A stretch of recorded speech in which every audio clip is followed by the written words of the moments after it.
Bueno, buenas tardes. Siendo las 7:05 vamos a empezar. Buenas tardes, ingeniero. Buenas tardes. Buenas tardes. Buenas tardes. Buenas tardes. ¿Cómo andan, chicos? Bien. Todo bien, ingeniero. Me alegro mucho, jóvenes. Vamos a ir empezando. Vamos a ir admitiendo a los chicos que todavía no se han incorporado, pero bueno, ya siendo 5 minutos, que siempre es lo que esperamos, empezamos. Hoy vamos a terminar de ver este temita del tratamiento anaeróbico, que acá está muy resumido, muy concreto. Yo, entre esta noche y mañana, termino de actualizar la guía para los parciales, los temitas.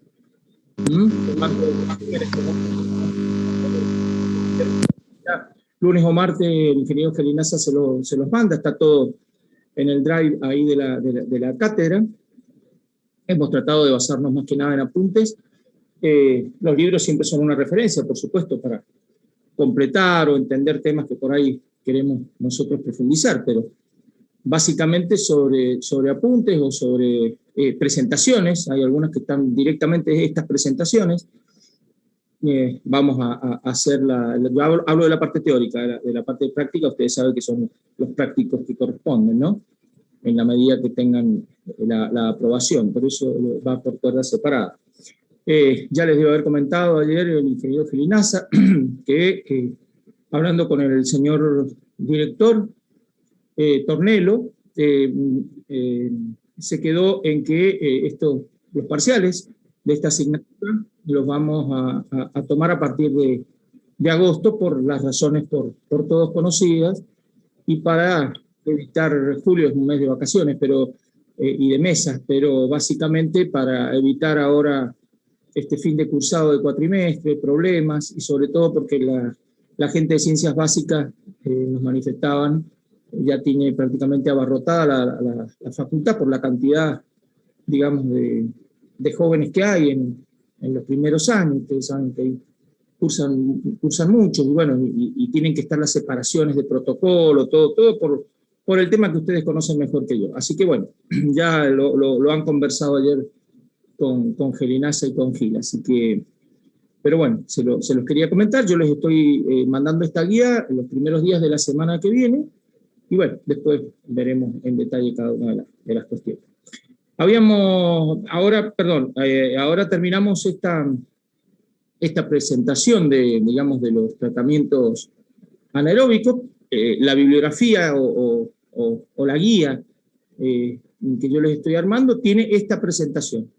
Esto que están viendo ustedes ahora lo tienen subido, y sobre esto, en este tema de la unidad 5, que es los tratamientos anaeróbicos, nos vamos a basar en esto, por dar un ejemplo. Lo mismo con el tema que empezaremos apenas terminemos esto, que es la parte de enfermedades hídricas. De hecho, por eso se llama ingeniería sanitaria. Tiene una vinculación con lo que es el sanitarismo. Obviamente la medicina es la primera ciencia que se aboca a esto, pero la ingeniería, que genera los recursos, el alimento, agua, en condiciones potables, y la gestión correcta de los efluentes, que son los grandes transmisores de enfermedades, vía viral, bacteriana, parasitaria, y sobre todo cuando se utiliza en riego de alimentos que se van a consumir. La ingeniería tiene mucho que decir respecto a esto. Bueno, vamos a dar un pantallazo sobre lo que son las enfermedades hídricas. Sobre eso también las diapositivas que yo les voy a mostrar están subidas al Drive, y sobre eso nosotros vamos a ver, digamos, la temática. Así que no tienen que recurrir necesariamente, más allá que está citada la bibliografía, no tienen que recurrir necesariamente a otra fuente para el estudio de los parciales teóricos, tanto el 1 como el 2. Bueno, vamos entonces, después de esta breve introducción, a continuar. Comentábamos el viernes pasado que los tratamientos anaeróbicos son aquellos que los microorganismos, fundamentalmente bacterianos, pero también protozoos, hongos, etcétera, son los que estabilizan, fagocitan, mineralizan, comen la materia orgánica, la eliminan, la DQO o la DBO, medida en cualquiera de las dos unidades indirectas de materia orgánica, en ausencia de oxígeno molecular. El oxígeno molecular está disuelto en el agua. Cuando hay ausencia, estamos en un tratamiento anaeróbico. ¿Por qué? Porque ¿cómo se disuelve el O2, la molécula de oxígeno? Cuando se incorpora aire al agua. Por eso nosotros en los tratamientos aerobios incorporamos aireadores. Al meter aire estamos metiendo un 20,9% de oxígeno, de valores normales, metros cúbicos normales o lo que fuera, la unidad volumétrica. Básicamente, estos microorganismos trabajan o desarrollan su metabolismo de eliminar DQO, DBO, materia orgánica, fundamentalmente en esa ausencia. Utilizan el oxígeno en forma atómica, de las mismas cadenas, digamos, las complejas cadenas de la materia orgánica, pero no como oxígeno disuelto en el agua. Donde trabajan estos no hay otras formas de vida que no sean las anaeróbicas, no pueden haber peces, no puede haber nada.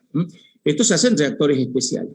Y si nosotros analizamos este grafiquito, donde tenemos en ordenada distintas concentraciones o valores de diferentes variables, por ejemplo, el metano, por ejemplo, el pH, porcentaje del metano de 20 a 70%, valores de pH, ácidos volátiles que indica materia orgánica, también la DQO que va quedando a medida que se va produciendo el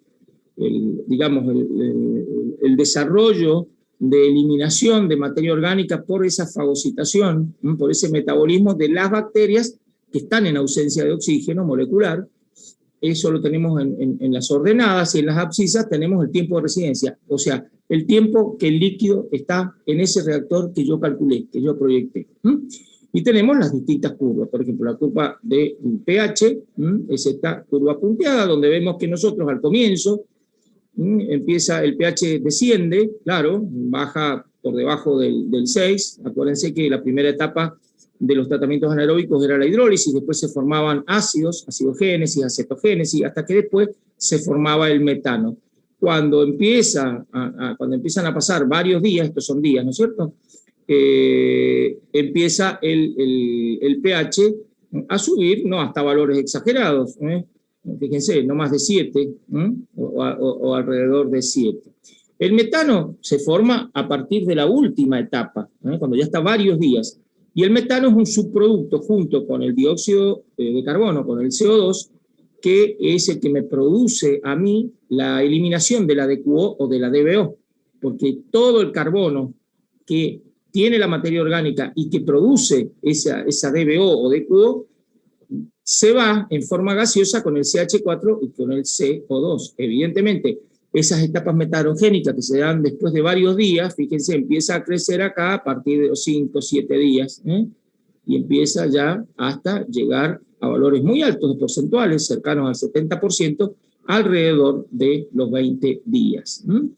Los ácidos volátiles indican esa presencia de materia orgánica. Otra forma de medir la materia orgánica, igual que la DQO, en este caso podría haber sido DBO, pero DQO es lo mismo. Usted sabe que la relación es 1 a 2. Si yo tengo 500 miligramos por litro de DBO, voy a tener alrededor de 1000 miligramos por litro de DQO. Eso para los efluentes domésticos, locales, pero también para la mayoría de los efluentes agroindustriales y para los lixiviados de residuos sólidos, que también se depuran en una gran parte anaeróbicamente por el alto contenido de materia orgánica. Entonces, descienden estos ácidos volátiles a medida que pasan los días, a medida que dejo las etapas metanogénicas, etcétera, etcétera, y me acerco a acidogénicas, y me acerco a la etapa metanogénica, y lo mismo con la DQO.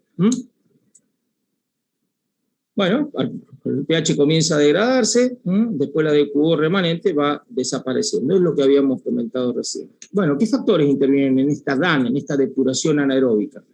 El pH, decíamos, ¿no es cierto? Fundamental, el pH, tiene que estar muy cerca de la neutralidad, muy cerca del 7. La temperatura, que afecta a todas las reacciones, más las reacciones bioquímicas, que son las con las cuales el ingeniero civil trabaja para la depuración de fluentes y de residuos sólidos. Y el contenido de nutrientes básicos. Aparte de tener materia orgánica, que es el alimento de esos microorganismos que decíamos, bacterias, protozoos, etc., que fundamentalmente son bacterias anaeróbicas, es necesario que tengan nitrógeno y fósforo, si no, las bacterias no trabajan. Y ausencia de elementos tóxicos, sales, metales pesados, arsénico, cualquier otro elemento que sea muy, muy complejo. Bueno, el rango óptimo de pH es entre 6,5 y 7,5, muy cercano a la neutralidad, así como podemos decir nosotros entre 6 y 8 en el tratamiento aeróbico, en barro activado, en lecho perforador. Acá 6,5, 7,5 es fundamental. Básicamente, por el incremento de la temperatura, van subiendo las reacciones. Es básico, dentro de un rango de temperatura tolerable.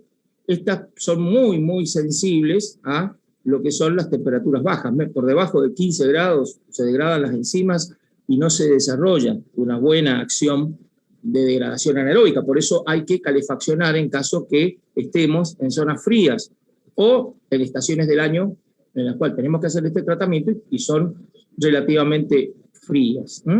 Las bacterias metanogénicas, que son las más importantes, decíamos, ¿no? Después de la hidrólisis, de la acidogénesis, la cuarta etapa o tercera, según tomemos acidogénesis y acetogénesis como una sola o no, no interesa. En esta, donde se forma el metano, este elemento, que es explosivo, pero que es muy útil para generar calor o electricidad, estas bacterias que transforman la DQO o la DBO en CH4, metano, y en dióxido de carbono, son muy sensibles a los cambios de temperatura.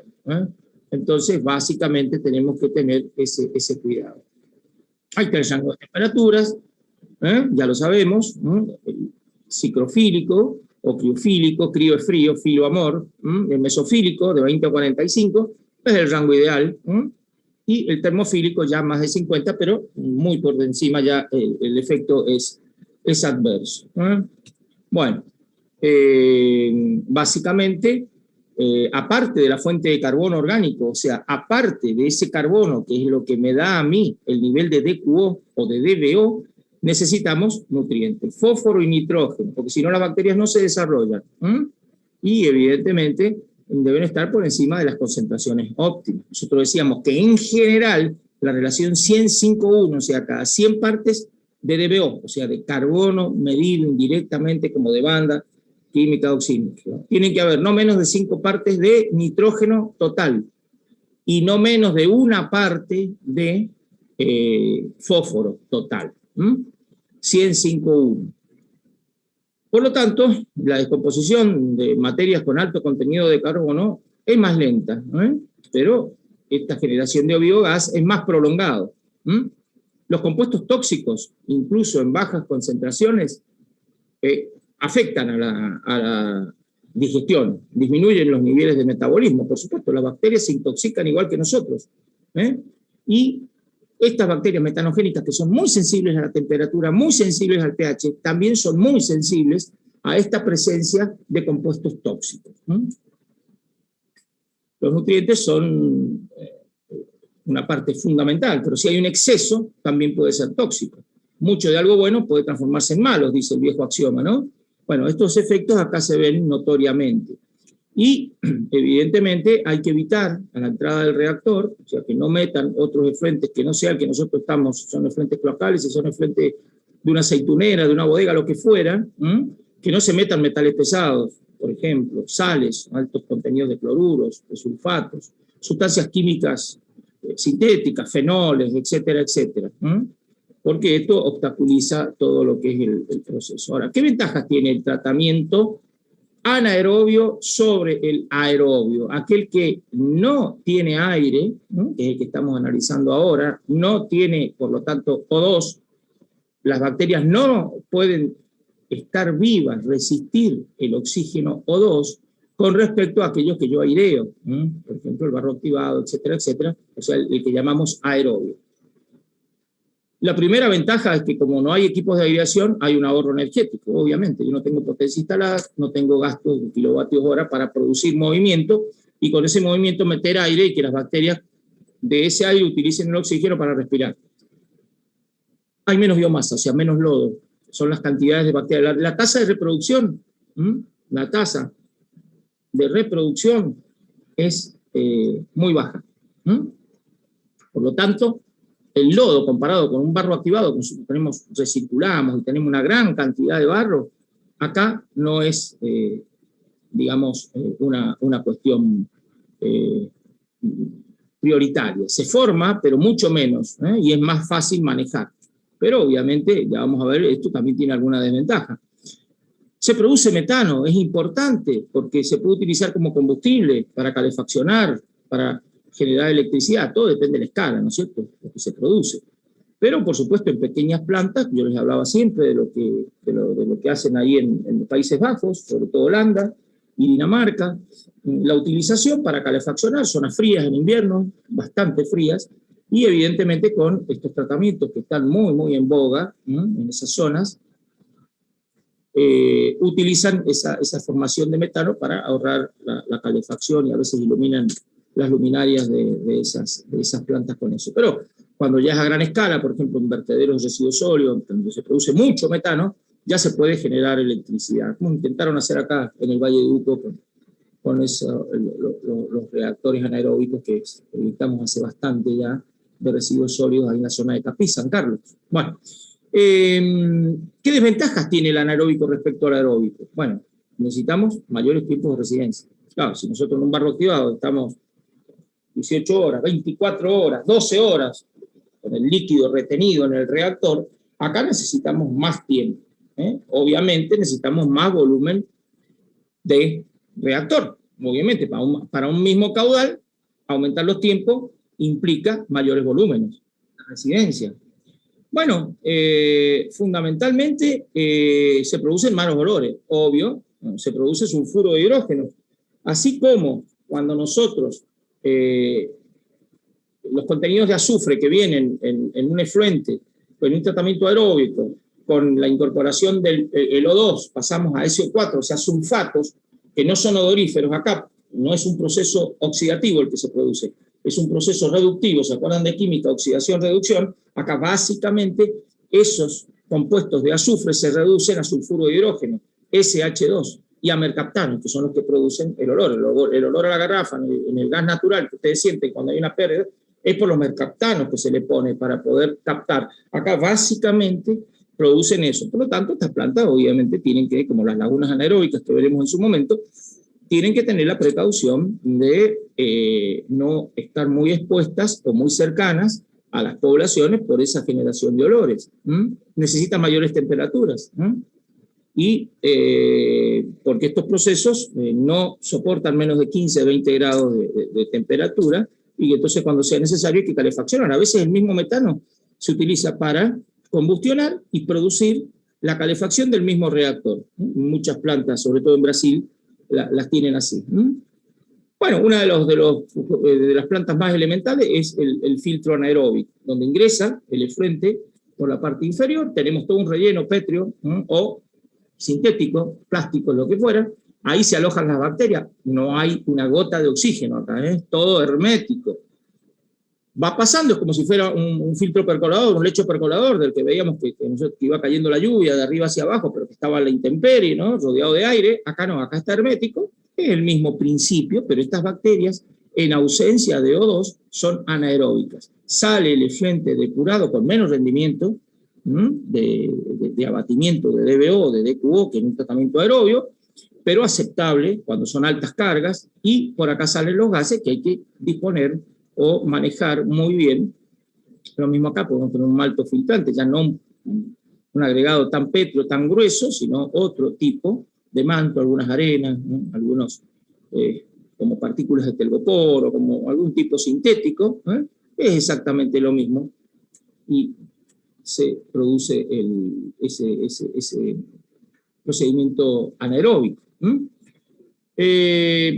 Básicamente no amerita que haya un sedimentador secundario, un clarificador secundario, salvo que tenga muchos sólidos en suspensión, lo cual no es muy factible cuando tenemos ese medio soporte, porque básicamente, en caso que hubiera mucha cantidad de sólidos, mucha DQO o DBO, se adhieren a esos microorganismos y se pueden separar en un sedimentador secundario, que en general no se utiliza. Cuando está solubilizado, o sea, la DBO en partículas pequeñas, no ya que se puedan adherir o puedan decantar, porque acá no se forma el floc, como se formaba en un barro activado, donde le estoy metiendo oxígeno, ahí se forma el floc. Cuando como en general la DBO está en su forma soluble, disuelta, pequeñas partículas, no es adecuado. Entonces directamente esas bacterias que se adhieren a las piedras, a los plásticos, fagocitan fácilmente esa materia orgánica coloidal o disuelta de pequeña cantidad. Los filtros sumergidos anaeróbicos son diseñados para ese tratamiento empleando por adherencia, lo que decíamos recién, ¿no? Se va adhiriendo. La alimentación de las aguas residuales es por el fondo, sale por la parte superior, está completamente sumergido ese relleno, esas piedras, ese plástico, no hay aire en el sistema, grava, relleno sintético, decíamos. No se requiere el reciclado, porque las bacterias, la biomasa son las bacterias, están adheridas a esas piedras, a esos plásticos, y bueno, el esquema que veíamos recién. Otro muy utilizado en la industria, también se puede utilizar en los efluentes domésticos, es el OAS, donde tiene fundamentalmente un esquema donde ingresa el afluente por abajo, y acá no hay ningún medio soporte, son los mismos sólidos suspendidos, las mismas bacterias que generan, a medida que va subiendo, una zona de mayor concentración, zona 1 del lecho de lodo, un manto de lodo, una zona 2, esto sube, y bueno, sube el líquido hasta cierto nivel, y después, por acción de la gravedad, esta campana actúa en esta zona 3 como para que esos sólidos que pueden estar decanten fácilmente con esa pendiente inclinada, una superficie metálica o plástica bien pulimentada, y el biogás, fundamentalmente el metano y el dióxido de carbono, se van por esa parte superior donde hay que saberla manejar o para aprovechar el metano, o si no se lo aprovecha, porque también salen sulfuros malolientes, bueno, disponerlo de alguna forma. Obviamente el líquido ya depurado, con la disminución de DBO o de DQO, sale por la parte superior. Bueno, entra por debajo, lo que decíamos recién, no contiene relleno. El lodo formado se considera dividido en dos zonas. El lecho de lodo, la 1, la de más abajo, y la manto de lodo. La de la primera, la de más abajo, es mucho más compacta que la segunda. Y esa pieza 4, esa campana, veíamos, actúa como un sedimentador, evita las turbulencias, y en ese tubo de salida dirige, recupera ese gas anaerobio por la zona central. Bueno, ¿qué ventajas tienen los OAS? Muy utilizados en Bolivia, muy utilizados en Brasil, en Colombia, en Centroamérica, muy utilizado en la industria en nuestro país, cada vez se utiliza más acá. Hasta hace unos 10, 15 años era sola prioritario prácticamente la utilización en efluentes industriales, pero en líquidos domésticos de baja concentración de DBO, líquido local, 200, 250 miligramos por litro, es básicamente aceptable. Los costos de inversiones como ventajas es bajo en estos UAS. La fermentación ácida y metánica, o sea, acuérdense, primero hidrólisis, las moléculas pesadas se hacen más livianas. Se forman ácidos y después de los ácidos, metano. Así como la sedimentación, se dan todo en un mismo tanque. Como no hay relleno, se elimina la posibilidad de que haya cortocircuito, es decir, que haya incrementos de velocidades por escurrimientos en filetes líquidos que hagan que tenga como una conducción por zonas muertas o zonas aquietadas y estos cortocircuitos en ningún reactor de esta rama de la ingeniería hidráulica aplicada son deseables. Vamos a ver cuando veamos la laguna de estabilización también.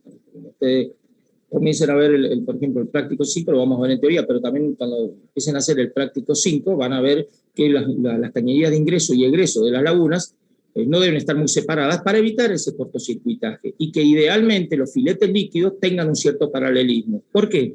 Porque aparte de muy pocos ejemplos en la naturaleza, como los vasos sanguíneos, etcétera, etcétera, el movimiento en este tipo de tratamientos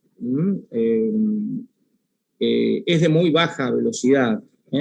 Entonces, esos cortocircuitos incrementarían la velocidad. No estamos en una zona hidráulicamente turbulenta.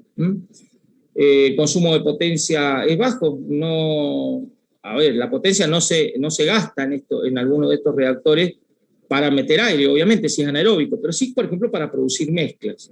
No necesita una gran agitación mecánica. Si es muy grande, mínimamente, pero eso hace que el consumo de potencia sea muy, muy bajo. La retención de biomasa, o sea, de bacterias, es muy buena. No es necesario sacar el lodo, se van formando esas dos capas. Y también puede ser algunas consideraciones de que sea alta ese tipo de contenido de biomasa, o sea, de bacterias. Bueno, aparte de los usos de los efluentes cloacales, se utiliza para alimentos, en la industria azucarera, en las plantas cerveceras, ¿ves? Si las condiciones lo admiten. Acá la que tenemos acá en Mendoza, que vuelca al canal Cacique Guaymallén, es un tratamiento aeróbico. Yo les comentaba que todo el ingeniero Carrique de Buenos Aires, pero fundamentalmente porque por los olores y por una serie de cuestiones que, bueno, básicamente esos efluentes anaeróbicos, para un canal de riego y que esté expuesto no sería utilizable, pero muchas cerveceras que no tienen ese inconveniente, que disponen los efluentes y están alejados, como para no estar en Godoy Cruz, obviamente, en la zona urbana, como para producir malos olores, se puede utilizar en la industria conservera, la industria papelera, que tiene altísimos contenidos de materia orgánica, y bueno, en general se usa. Bueno, los reactores pueden ser de alta carga según los kilos de DBO o de QO o de alta carga. Estos reactores sirven tanto para efluentes líquidos, o para barro. Por ejemplo, recuerden lo que sale de los sedimentadores de los barros activados. Esos barros hay que estabilizarlos. Y se decía, se estabilizan anaeróbicamente. Y sí. Antes, cuando hacíamos la visita ahí en Campos Tejo para ver las lagunas, yo no sé si están permitidas ahora, yo creo que no, en las lagunas, que son de las más grandes que hay acá en Sudamérica, casi 300 hectáreas, uno ve al ingreso reactores grandísimos como estos. Porque antes, hasta 1976, fue más o menos, ahí se inauguró la planta de tratamiento primario, una sedimentación, y se digerían los barros en tanques como estos, que son como silos, como si estuvieran por la pampa húmeda, unos grandes silos de trigo, pero no, lo que tiene es barro. También puede tener líquido. Si yo digiero en un gran reactor el líquido, como decíamos recién, puedo también digerir los lodos. Entonces tenemos en este elemento tenemos el lodo, que ingresa por acá, puede ser líquido o lodo, vuelvo a decir, hay un sobrenadante, una espuma que se forma, empieza a descender, se comienza a digerir activamente y después ya estabilizado va abajo y se saca.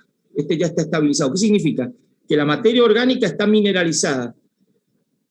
Ese barro que sale de la industria o de los barros activados de un tratamiento aerobio, ya lo puedo disponer como mejorador de suelo sin que produzca olores, etcétera, etcétera. Se saca el sobrenadante y, por supuesto, se le deja entre un 5 y un 15% al tanque de volumen como para que se acumule el gas y salga por acá. Este gas es el que yo puedo utilizar para calefaccionar, etcétera, etcétera. El sistema de baja carga, tiene una estratificación, como estas, entra por la parte superior, se forma el sobrenadante, la capa activa, la capa estabilizada, se pueden producir o no algunos movimientos como para mezclar, pero no es absolutamente necesario. alta carga, básicamente, tiene una agitación continua, y los tiempos de residencia hidráulica son la mitad de los de baja carga. Es decir, ¿cuánto tiempo está en uno de alta carga, donde ya no se van formando esas capas estratificadas porque yo lo mezclo, pero estoy metiendo mucho más kilos de DBO, o un lodo más concentrado, o un líquido más concentrado? Vuelvo a insistir, acá puede entrar lodo o líquido, el reactor es lo mismo para ambos. El tiempo que el líquido o el barro está en este reactor de alta carga es la mitad aproximadamente de tiempo que lo que vimos recién de baja carga. Bueno, fíjense, nosotros tenemos los reactores de primera generación.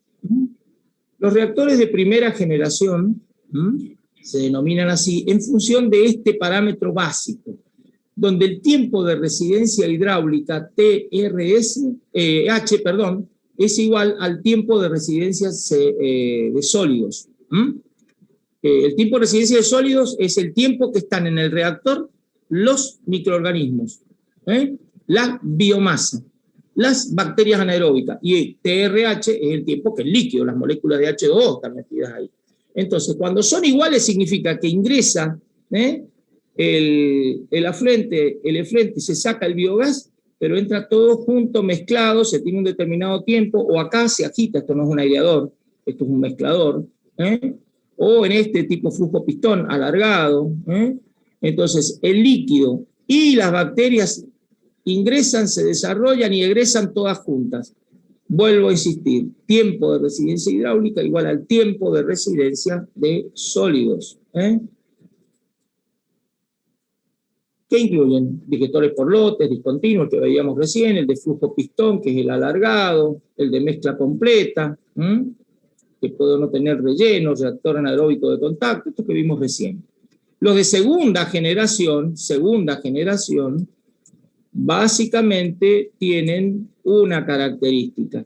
El tiempo de residencia de sólidos o de bacterias, biosólidos, es mayor al hidráulico. ¿Qué quiere decir? Que en algún lugar acá se mantienen adheridos a piedras, a lo que fuera, en este manto de lodo que no hay relleno, pero es el WAS, o en este, donde hay un medio donde se alojan las bacterias, el líquido ingresa afluente de frente, ¿ven? Se mete por acá, sale por acá, lo mismo acá, por abajo, por arriba, pero está más tiempo el sólido, la bacteria adherida a un medio fijo o no, que lo que está el líquido.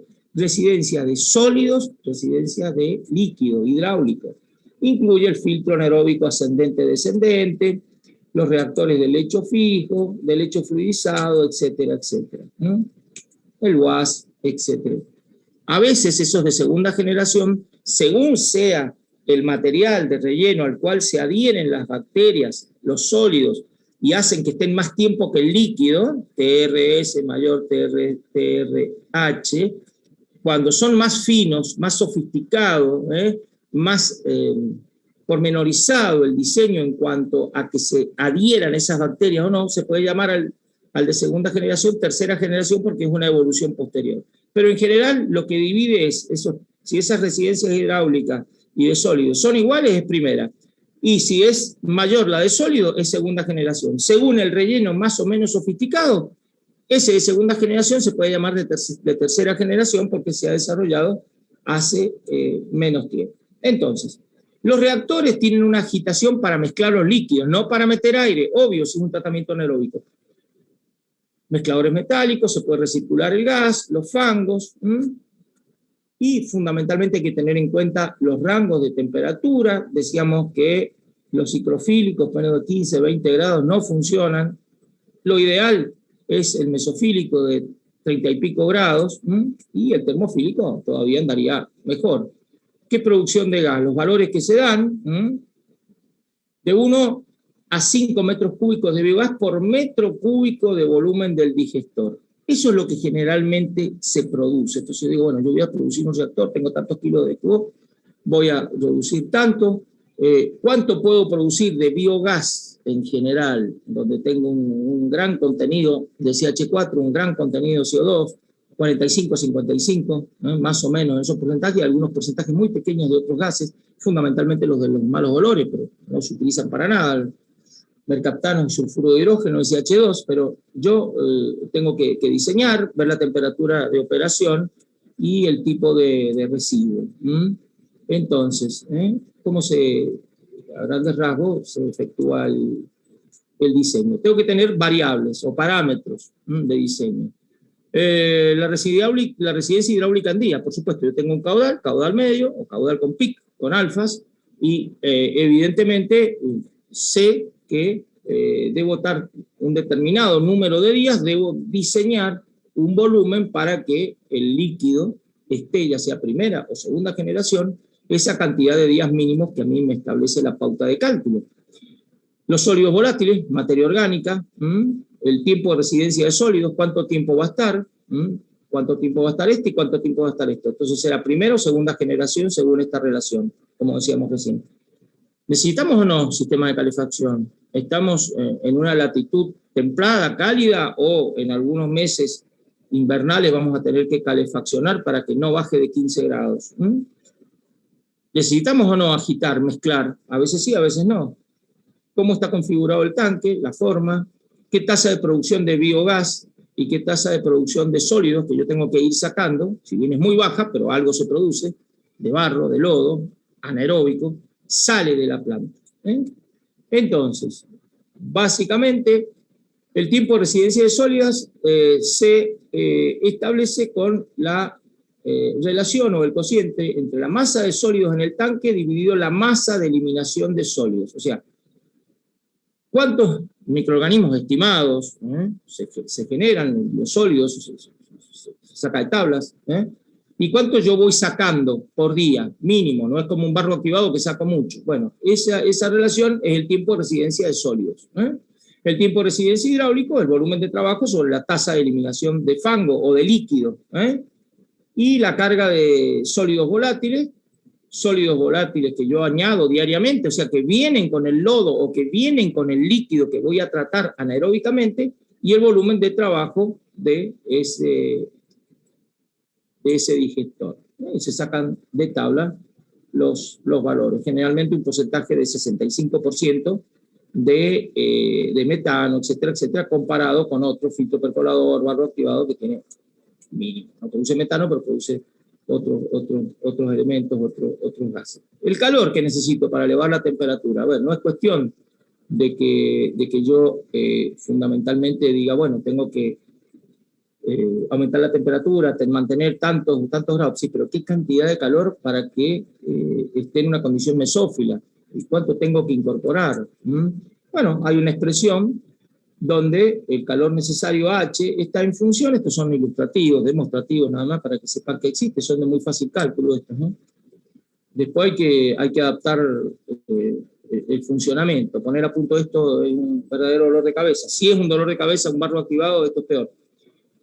Pero bueno, como yo les comentaba en algún momento, esto en los municipios, sobre todo rurales de Brasil, hay muchísima gente y muy buen nivel tecnológico. Esto lo trabajan así, en digestión anaeróbica para los líquidos cloacales, en los municipios de gran cantidad de personas. Estamos hablando de un país como Brasil, ¿no? En cuanto a superficie y cantidad de habitantes, capacidad económica, todo lo que tiene Brasil, se usa muchísimo esto.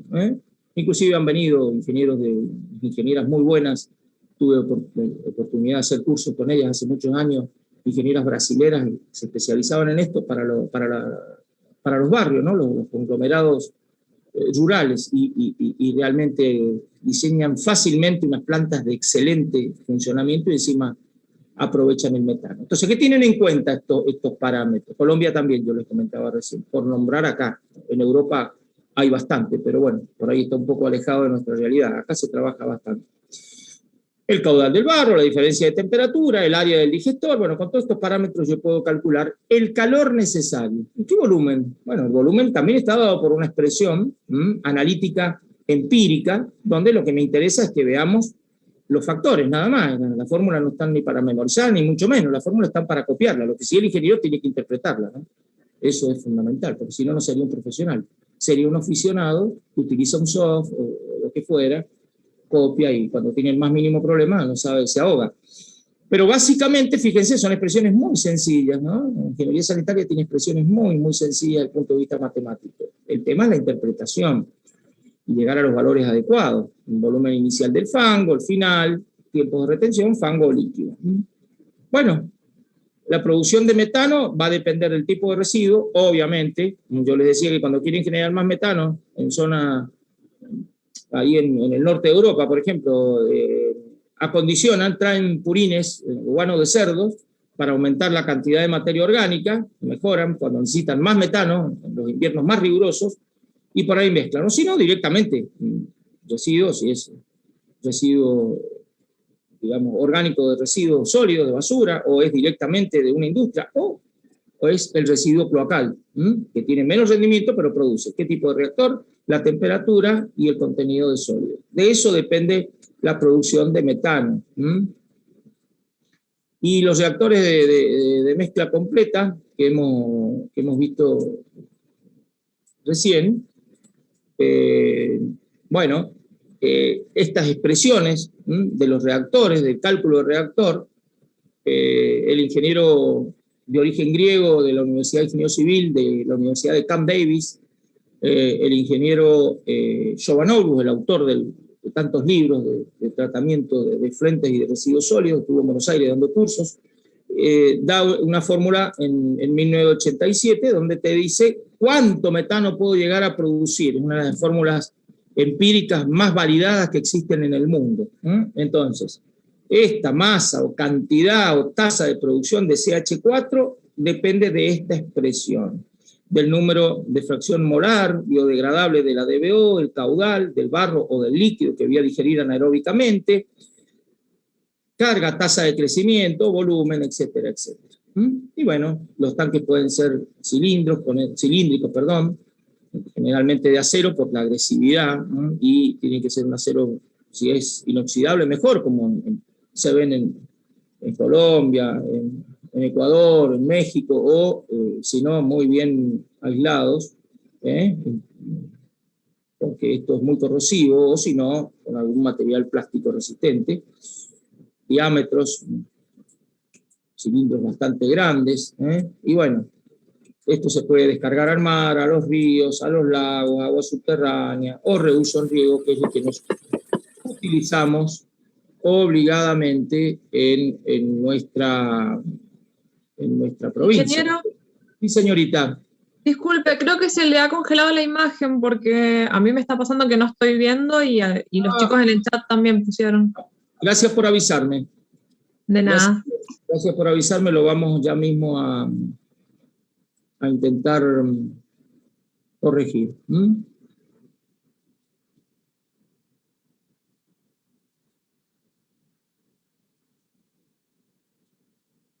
¿Ahí se ve? ¿Hola?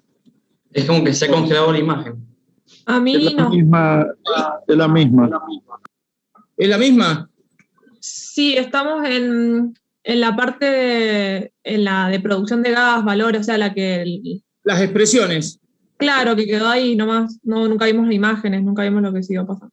Bueno, al menos ya lo reintegramos, si no, no. Tendría que dejar de compartir pantalla y volverla a ver capaz que... Sí.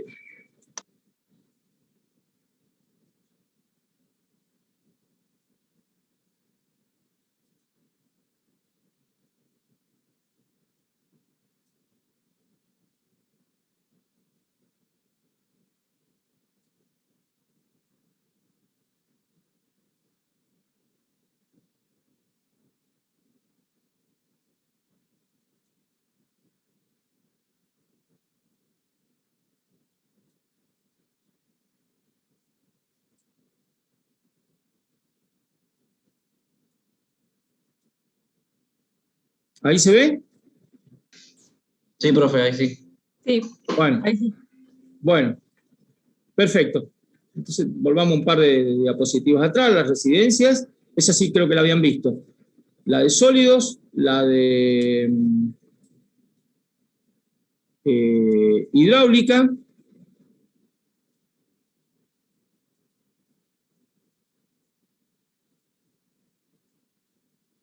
Esta es la cantidad de calor. La expresión, vuelvo a insistir, estas son demostrativas, son todas empíricas. Es para que ustedes las vean, sepan que existen, nada más. El volumen del digestor, en función del volumen de fango, etcétera, etcétera. La producción de metano, que esto es importante, que es la que dio el ingeniero Giovanoglu, que yo les decía recién, y se da en función de la fracción de biodegradabilidad, que tiene el tipo de residuo, el caudal, la carga de DBO, la tasa de crecimiento bacteriano, que es más lenta que uno aeróbico, el volumen.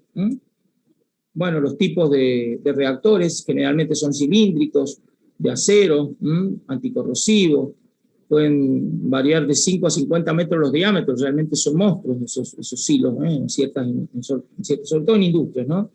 Y alturas también bastante altas. Y bueno, ¿qué se hace con esto? O se descarga al mar, o a ríos, o a agua subterránea cuando lo permiten, o si no, para reuso en riego, como obligadamente nosotros estamos, valga la redundancia, obligados a hacer en nuestra zona. Bueno, vamos a lo que es esta parte de enfermedades hídricas. ¿Ahí se ve bien? Sí, quiero saber, perfecto. Bueno, gracias. Enfermedades hídricas. Bueno, obviamente nosotros sabemos que el agua es fundamental para la vida. Todas las personas tienen que disponer de ese alimento que es seguro.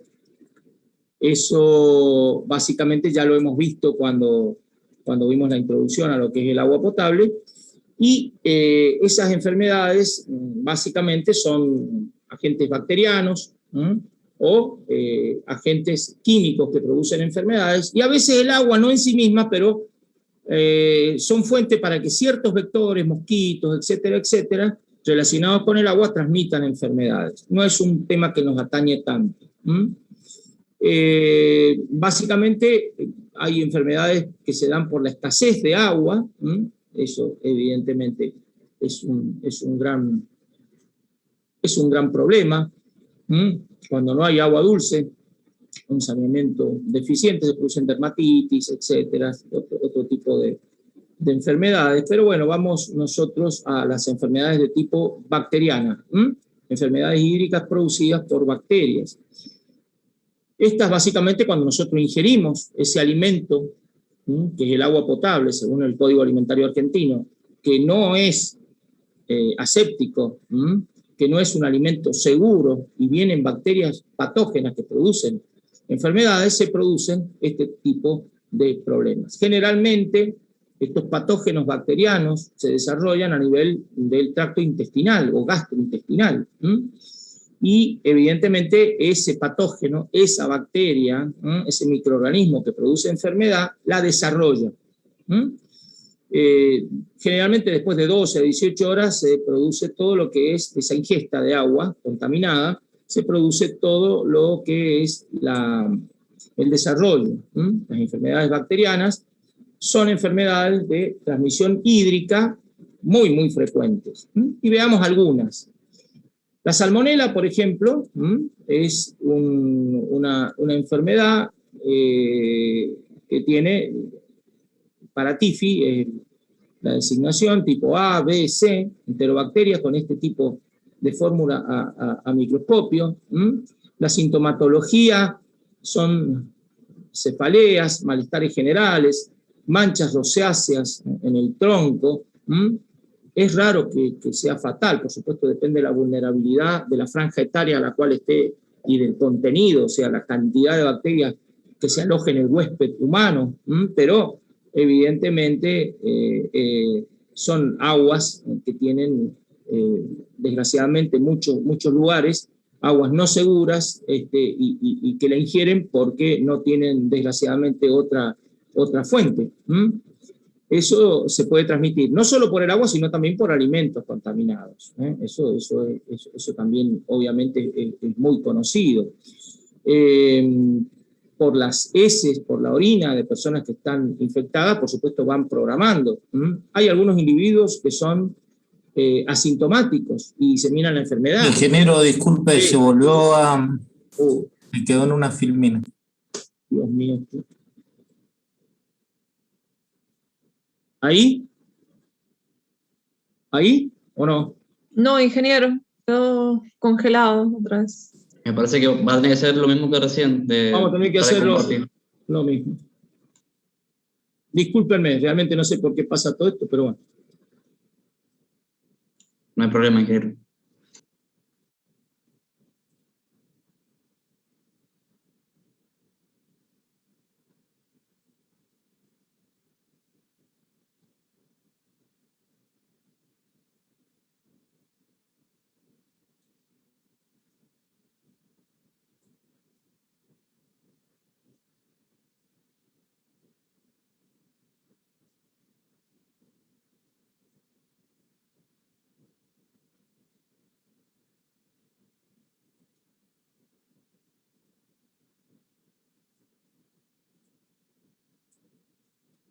¿Ahí? Sí, ahí se ve. Bueno, gracias. Bueno, por diferentes alimentos sólidos y el agua. Yo les iba a comentar el caso típico de dónde viene esta designación de una señora que en el siglo XIX, una señora inglesa, María Tifoidea,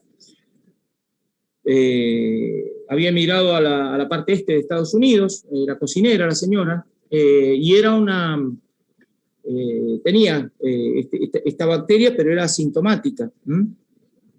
Y ella diseminaba, pobrecita, sin querer, por supuesto, porque ella preparaba los alimentos, todo, y ni sabía que estaba enferma porque era asintomática, esa enfermedad a diferentes lugares o casas donde ella trabajaba, inclusive hubieron muertes de niños en distintas casas. Bueno, no pretendo hacer historia, pero les quiero decir, estuvo casi 30 años como portadora o transmisora asintomática, y de ahí toma, tifoidea se llamaba la señora, de ahí toma el nombre. ¿Por qué recalco esto? Porque si bien no es muy común que no hayan síntomas, fiebre, cefaleas, etcétera, etcétera, se puede llegar a dar. Y bueno, los síntomas se dan entre 14 y 21 días, generalmente en verano, y bueno, se van produciendo el microorganismo y se producen manchas rosáceas. Entre el 1 y el 10% es letal en general como estadística. La incidencia sobre 17 millones de casos en el mundo. La otra es la salmonelosis, producida por la salmonela, gastroenteritis.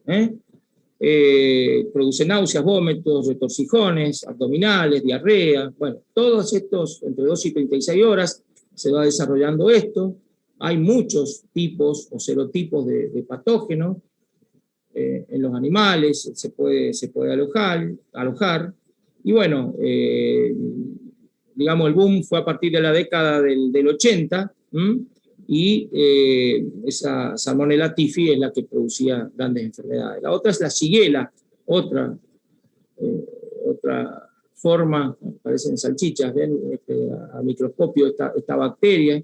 Hay 4 especies, y bueno, también producen diarrea, fiebre, calambres, náuseas. Tenesmo, que es una contracción muy dolorosa de vejiga y recto, tanto en hombres como en mujeres.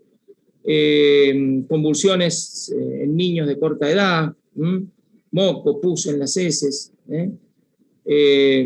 La letalidad a nivel mundial promedio es bastante alta, 20%. Bueno, se transmite por vía oral, fecal.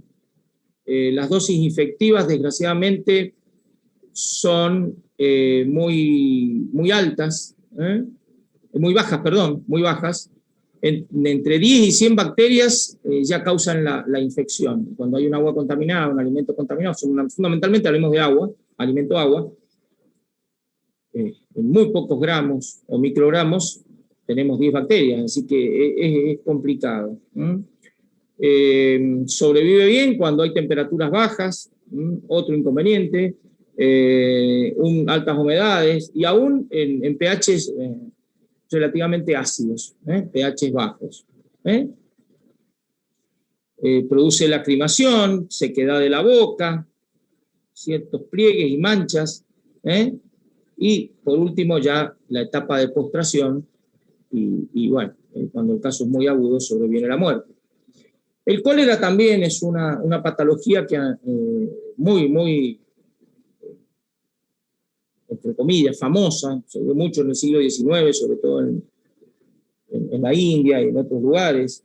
Nosotros acá, ustedes obviamente no se acuerdan, ni habían nacido algunos.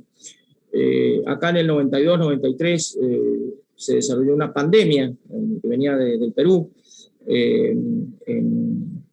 acá en Mendoza, y bueno, vamos a ver algunos. El vibrión colérico, esta es la forma que tiene como un flagelo, esta es la bacteria.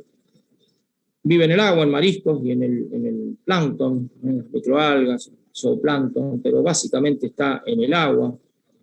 Una de cada 20 personas puede desarrollar esta enfermedad de forma grave, ¿no? La muerte en pocas horas por deshidratación, etcétera, etcétera, se produce. Básicamente, hasta el 80% se pueden tratar satisfactoriamente. De todas formas, hay un porcentaje bastante alto de letalidad. El suministro de agua potable son las medidas decisivas para reducir estas repercusiones. Yo me acuerdo, yo estaba por uno de los representantes de la provincia, por un comité que se había formado, venía gente de todos lados. Una cosa muy enriquecedora, ya 92 y 93. Les quiero comentar esto simplemente. Básicamente existía el paradigma de que, evidentemente, el tema de las deyecciones, por supuesto, porque el que tiene cólera defeca, orina con esa bacteria.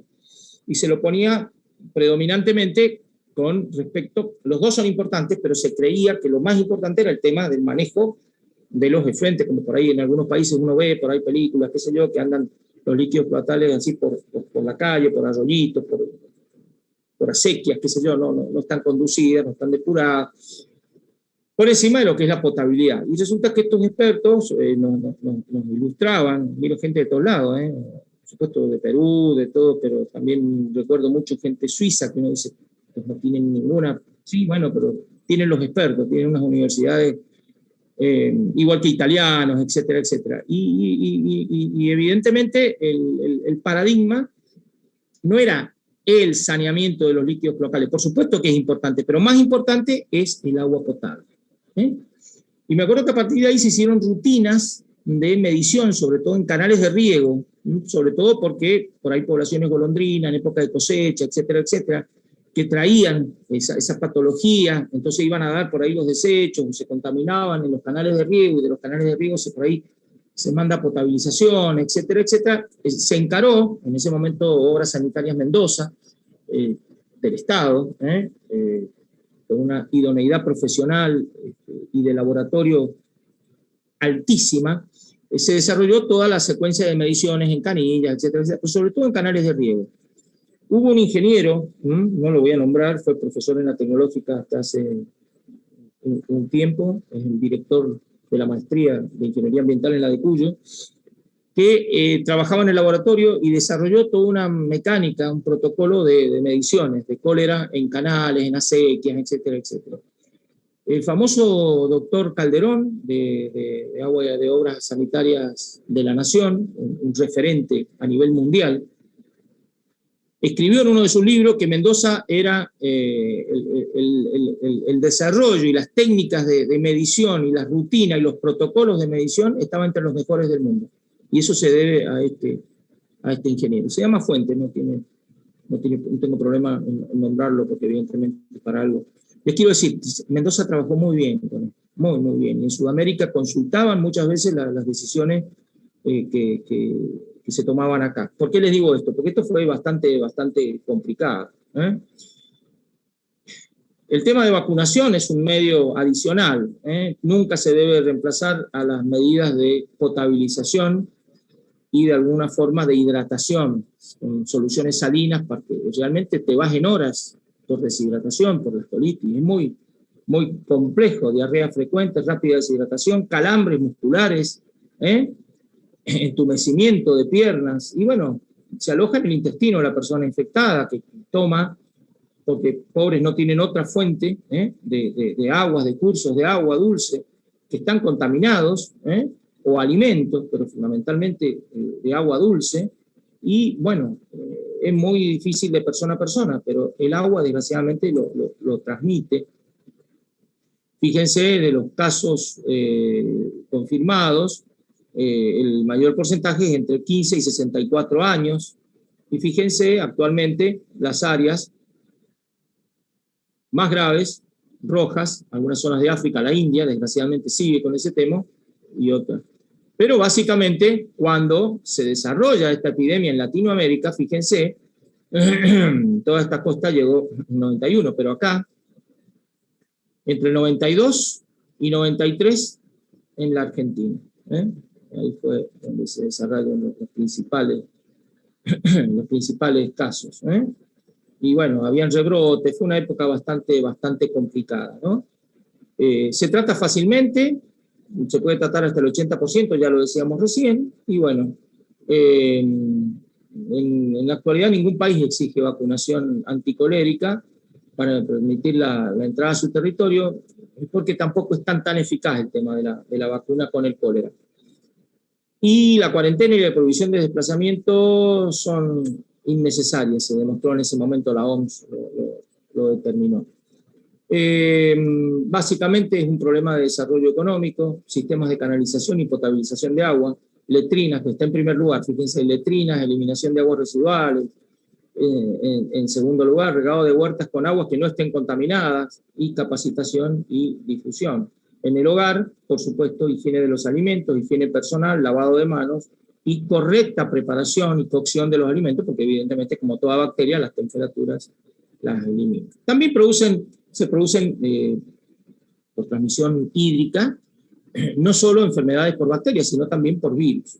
La hepatitis, por ejemplo, inflamación del hígado, que puede llegar a producir cirrosis, cáncer de hígado, fibrosis, puede evidentemente producir esa patología a otros agentes, pero fundamentalmente cuando es el virus de hepatitis es muy grave. La hepatitis A y la E son causadas generalmente por la ingestión de agua. Y es un elemento que hay que tener en cuenta. La hepatitis A está presente en las personas infectadas, y fíjense que de México para abajo, África, todo lo que son Medio Oriente, sur de Rusia, la India, algunas islas de Oceanía, es un problema grave.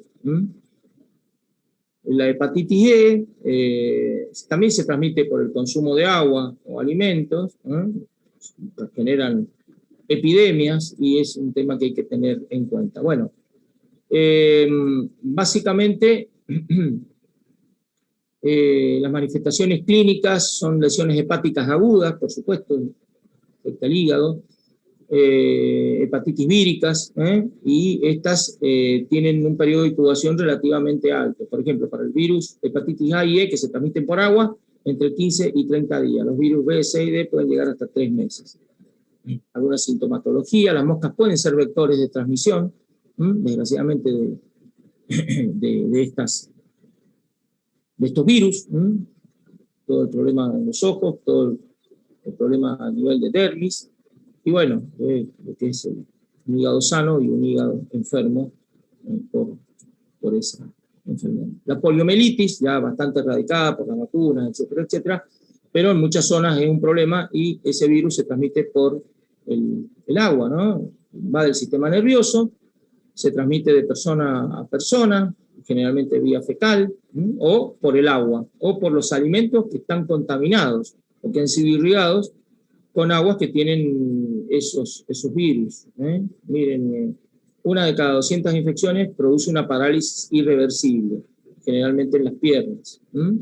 Y de un 5 o un 10% de estos casos que se producen, de 1 cada 200, mueren por parálisis de músculos respiratorios. Los grupos de mayor riesgo son los menores de 5 años, por eso antes de que se erradicara por las vacunaciones, había muchos chicos se veían en las escuelas con las muletas, o con problemas así de prótesis, que tenían problemas.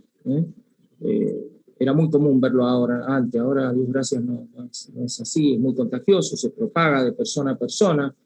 Hay zonas endémicas, como el poliovirus salvaje, que es capaz de infectar a toda la población humana en poco tiempo.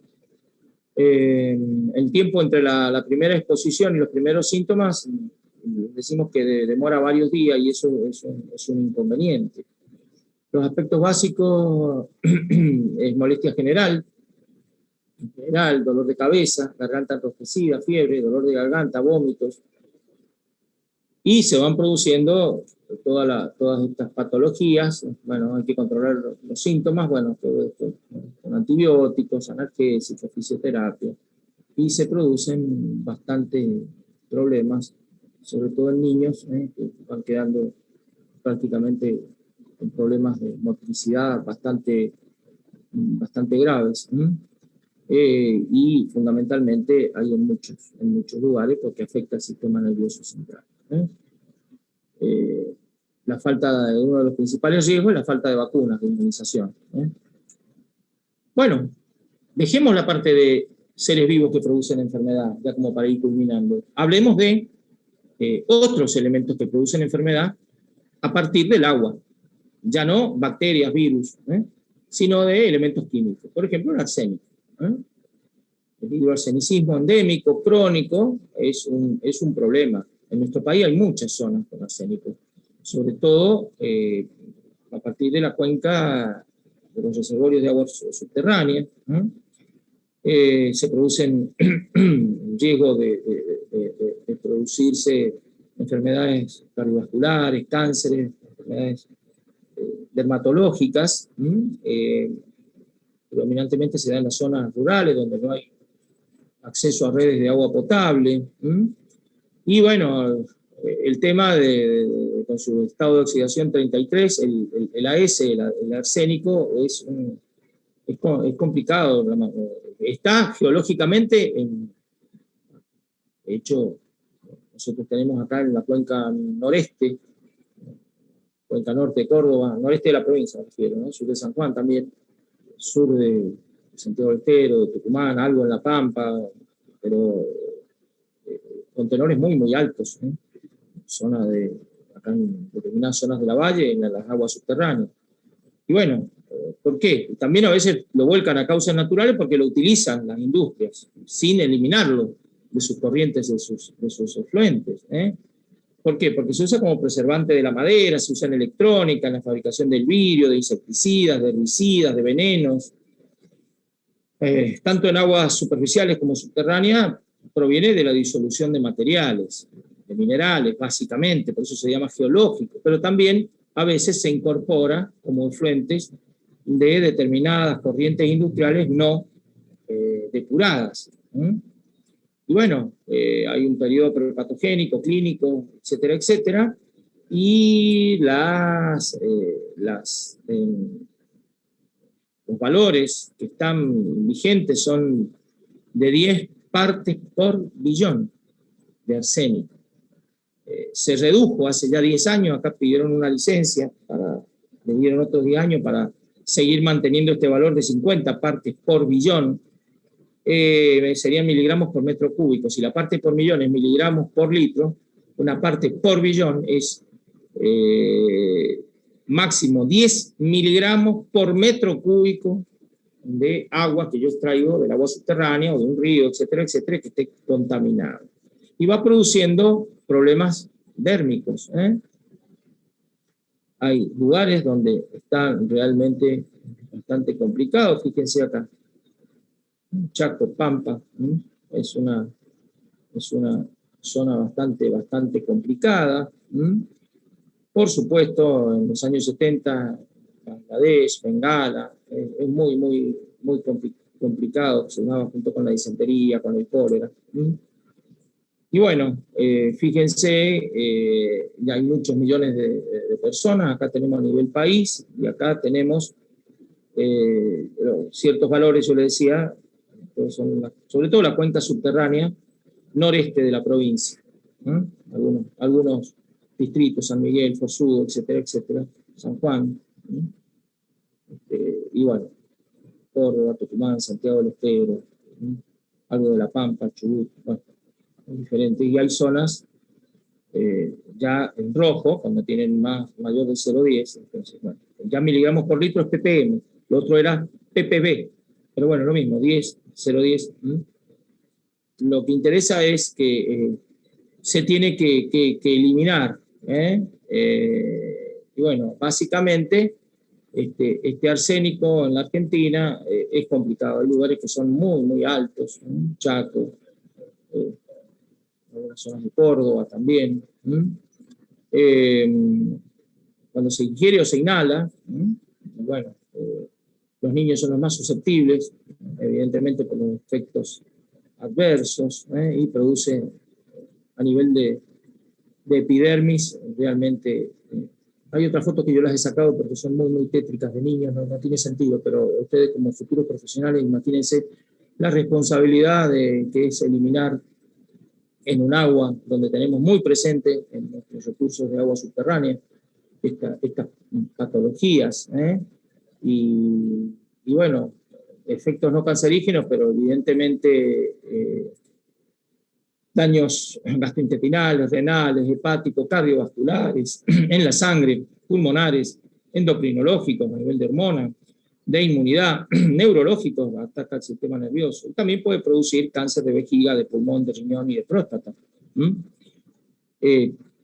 Obviamente detectados a tiempo pueden ser curados.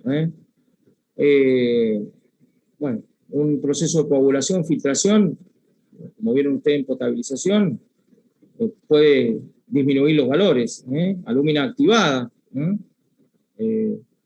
la nanofiltración, pero este es el tratamiento por excelencia.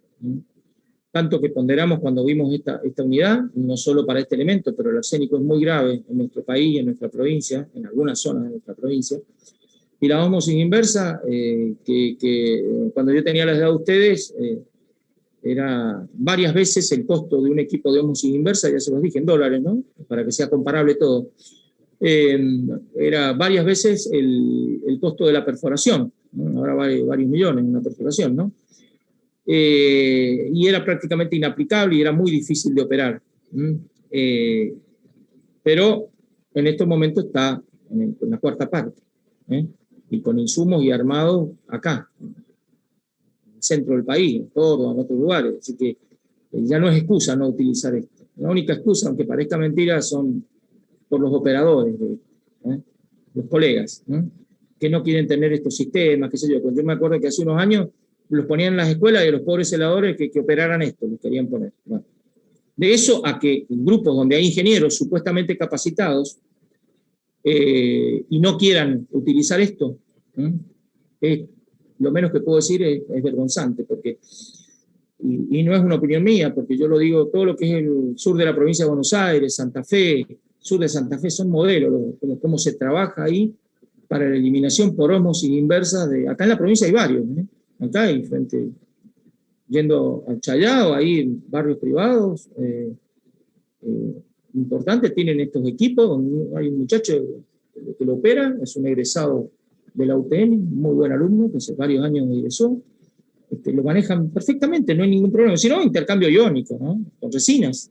Pero el tema es eliminar el arsénico, ya sea en la ósmosis inversa, que quede retenido por el procedimiento que ya vimos en la membrana semipermeable, o por un intercambiador iónico que después se renueva, se tira.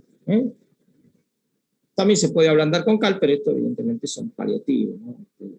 Esto es fundamentalmente a lo que hay que atender, por costos, por facilidad de operación y por obtención de insumos, donde perfectamente se puede llegar a tener. Bueno, el plomo también es otro problema, la plombosis, y quería yo, ya culminando, en estos minutos que nos quedan, bueno, todos estos problemas de plomo, ya cañerías de plomo no hay, contaminación de cursos de agua, etcétera, etcétera, se han eliminado de las naftas, se han eliminado porque es un antifriccionante por excelencia, entonces algunas industrias lo utilizaban y después, como agua después de lavado, y el plomo salía y se metía, pero es es complicado, ingresa al cuerpo, o se respira cuando es polvo de plomo, y básicamente algunas se expulsan por la tos, otras llegan directamente a los pulmones, y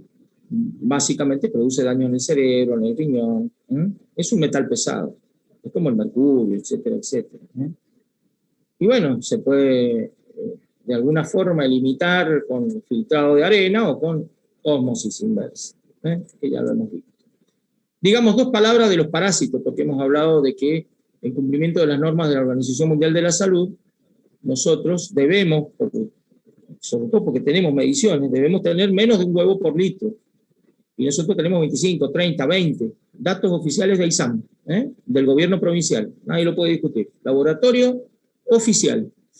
Estos parásitos tenemos que luchar porque como país en vías de desarrollo tenemos huevos de parásitos. Bueno, ¿qué es el parásito? Bueno, las infecciones de estos seres vivos se alojan en el sistema digestivo, fundamentalmente en los niños, y bueno, esta por ejemplo es el ascaris, las giardias, etcétera, etcétera, son transmitidos a las personas por medio de alimentos, o el agua, que el agua es un alimento, lo repito por enésima vez, contaminado con materia fecal que contiene estos huevos de parásitos.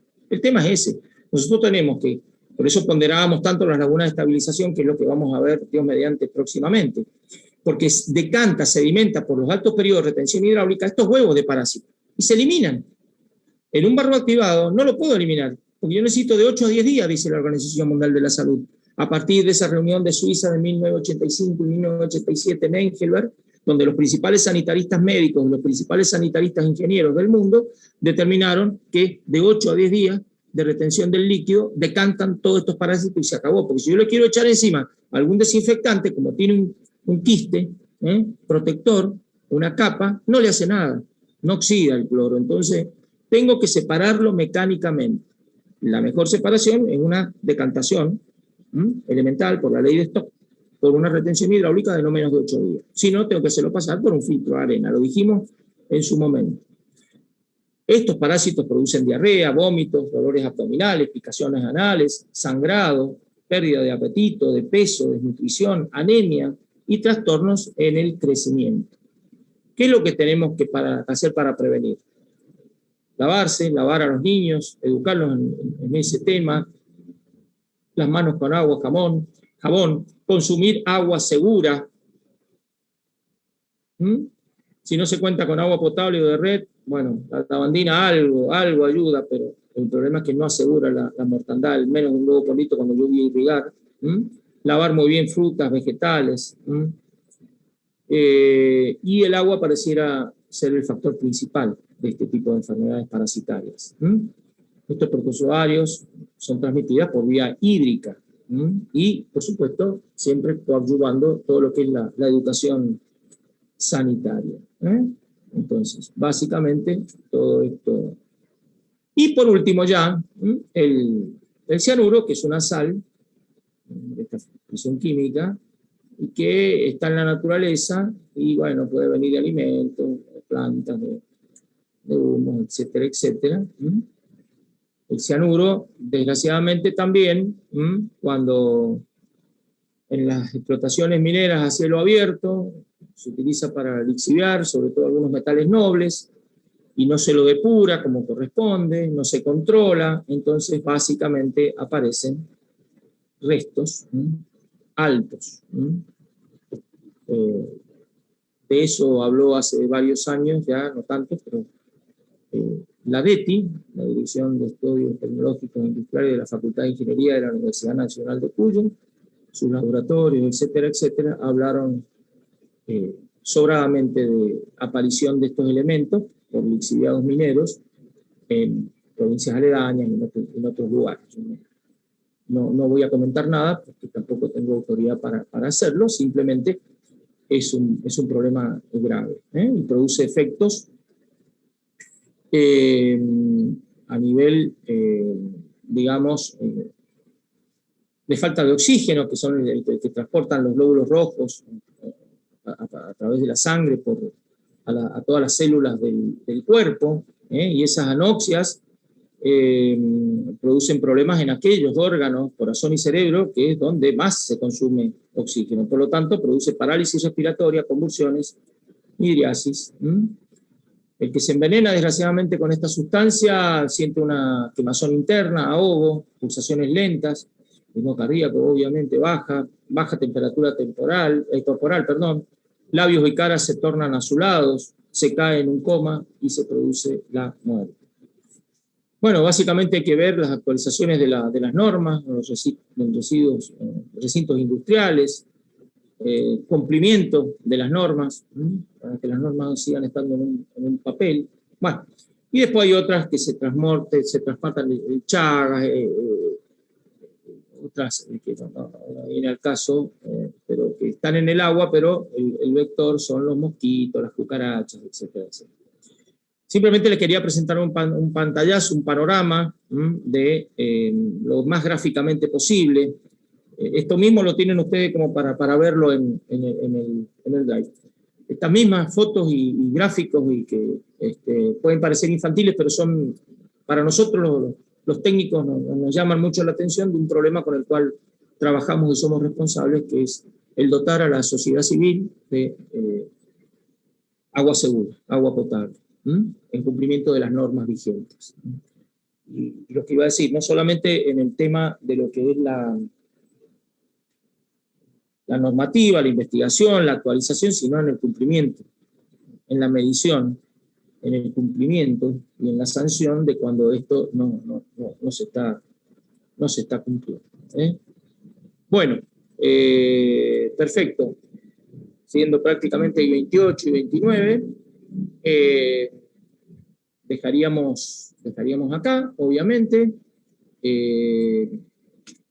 Vamos a retomar, si Dios quiere, el próximo viernes. Nos estaría quedando lo que es las lagunas de estabilización, tema importante, del cual tienen el último práctico, en sus distintas formas, facultativas, anaerobias y aireadas, o sea, con aireadores, y un par de conceptos sobre lo que son los líquidos industriales que suelen estar presentes en las redes cloacales domésticas, urbanas, o aquellos efluentes industriales, de los cuales el ingeniero civil también trata junto con los líquidos cloacales, porque son agroindustriales o con contenidos asimilables a líquidos cloacales, solo varían las concentraciones, pero no estamos hablando de una destilería, de una acería, no, estamos hablando de algunas industrias, sobre todo en nuestra zona agroindustrial, de economía primaria, como es la provincia de Mendoza, y lo que es el oeste de la Argentina, noroeste de la Argentina, donde muchas veces nosotros, junto con la recolección de los efluentes, también recolectamos o en alguna industria donde tenemos una gran cantidad de personal, también tratamos los líquidos industriales que se producen en esa industria, o en algunos lugares donde permiten el mezclo del término alcantarillado, que ustedes van a ver en los libros, en Romero Roja, etcétera, etcétera, viene de eso, de mezcla de líquido industrial con el líquido local. De ahí viene, ¿no? Más allá de la consideración hidráulica, del alcantarillado, de la conducción a gravedad, no a presión, pero fundamentalmente, etimológicamente, viene de ahí. Bueno, no sé si tienen alguna consulta para hacerme. Si no, yo los despido, les agradezco la atención, les pido disculpas, no es un problema mío, es un problema de la máquina que se trabó 2 veces, y bueno, si no tienen ninguna consulta, yo los despido, les vuelvo a agradecer su participación, su atención, les deseo muy buen fin de semana, y Dios mediante nos veríamos virtualmente, si Dios quiere, el viernes que viene. Perfecto, ingeniero, que andes muy bien. Gracias. Perfecto, gracias. Gracias, ingeniero. Que sigan muy bien, chicos. Gracias, buen fin de... Hasta luego, chicos. Muy buen fin de semana, chicos. Gracias, chao.